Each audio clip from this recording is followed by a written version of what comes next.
Today's topic is Paroxysmal Nocturnal Hemoglobinuria. I'll be talking about this rare disease, what is the pathophysiology, what is the clinical presentation, the complication and the management. And towards the end of the video, I'll be explaining what are the clues to answer a vignette of hemolytic anemia. So watch the entire video, and if you think that my videos are helping you, then please like, share and subscribe. So without further delay, let's talk about this topic in detail. This is a paroxysmal, means a disease which is occurring episodically or irregularly at night, and there is a hemoglobin in the urine. The disease is not inherited, that is the disease is acquired, and there is acquired mutation of the myeloid stem cell. Myeloid cells are the cells which will give rise to RBC, WBC and platelet, and that will lead to pancytopenia, and we will be talking about the pancytopenia in the later part of the video. And this is a condition where there is a pig A gene mutation, and this gene is located on the short arm of the X chromosome. Then also when this gene is mutated, there is a impaired synthesis of a protein called GPI, that's called glycosyl phosphatidyl inositol protein. So when this protein is not synthesized, then there is an absence of the complement regulatory proteins. What are complement regulatory proteins? That is decoaxylating factor CD55 and membrane inhibitor of reactive lysis CD59 on the surface of the RBC, and that will lead to intravascular hemolysis. Now in this picture I will be talking about what happens normally in RBC and what happens in a patient with PNH.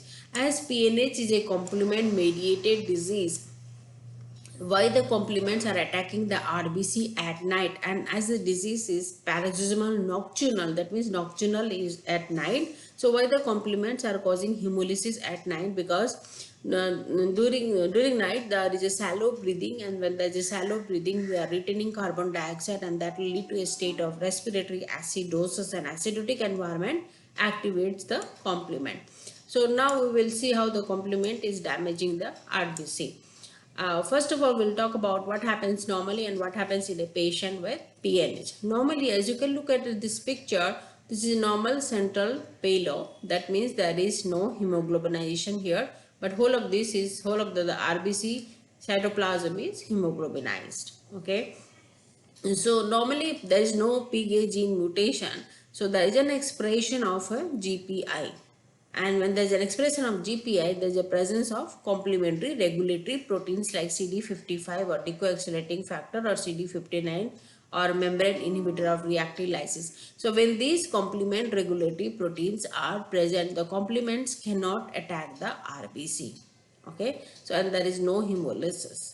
So again, normally there is no peak A gene mutation, so there is presence of GPI and presence of complement regulatory proteins, so they are regulating the complement so that they cannot attack the RBC. On the other hand, patients with the PNH, what will happen? There is a peak A gene mutation, so there is a mutation of peak A gene, so no expression of the GPI and absence of the complement regulatory proteins. So no CD55 and CD59 on the surface of the RBC. As a result, the complement can easily attack the RBC and cause hemolysis of the RBC, and that will release free hemoglobin. And now the free hemoglobin is ready to bind to a protein which is releasing from the liver, that's called heptoglobin. And the level of the heptoglobin goes down in a patient with hemolytic anemia. Why? Because it is binding with the free hemoglobin. The RBC also releases an enzyme called lactase dehydrogenase, and this level will go up.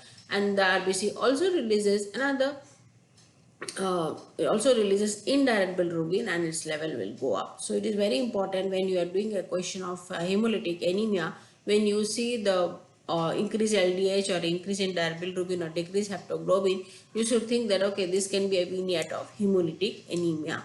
Okay. Now, what are the clinical presentation in a patient with PNH? Because we saw that the complements are attacking the RBC at night, so there is hemolysis at night, and the patient will present with red or the pink urine. And since the GPI is not expressed on the RBC, WBC and platelet, so they are destroying all of these three cell line and causing pancytopenia. And this is not an autoimmune condition, so the Coombs test will be negative. And the most common cause of death in a patient with PNH is thrombosis. It may be hepatic vein thrombosis, that's called Budd-Chiari syndrome, or it can be thrombosis of the cerebral vein, that's the cerebral vein thrombosis. Okay, so why would the patient with the PNH will present with thrombosis? But as we can see that the destroyed platelets, they release cytoplasmic contents into the circulation, and that will initiate thrombosis. Okay, so that's a common cause of death. And they are PNH patients are also prone for acute leukemia. Why? Because we saw that the PNH mainly affects the myeloid cell lines. So when myeloid cell lines are affected, that can lead to acute leukemia. All right, and we already discussed this is a PNH itself is a hemolytic anemia. So what will you see in a peripheral blood smear in a patient with PNH? As we saw that the RBCs are getting hemolyzed, so they will appear as a triangular or helmet shepherd, and that's called cystocytes. So guys, if you can comment that what are the other conditions you will see cystocytes in the peripheral blood. Just comment it guys, so that I can see, and then if I see it, and then I will reply.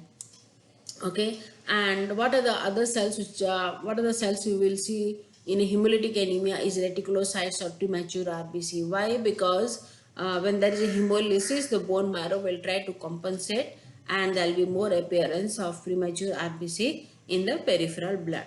Okay, so the reticulocyte count in hemolytic anemia will go up. And how will you manage? You go for a flow cytometry. And what you will see in a flow cytometry, because this is a complement-mediated disease and the RBC doesn't have on its surface CD55 and CD59, so they both are absent on the surface of the RBC. And then the treatment you can give is a monoclonal antibody. This is an antibody which targets the terminal complement protein C5. Okay, so that's a treatment. And then guys, I hope this short video helped you, and the next video I'm trying to make is hereditary spherocytosis, and I'll see you all there, and take care and have a great day.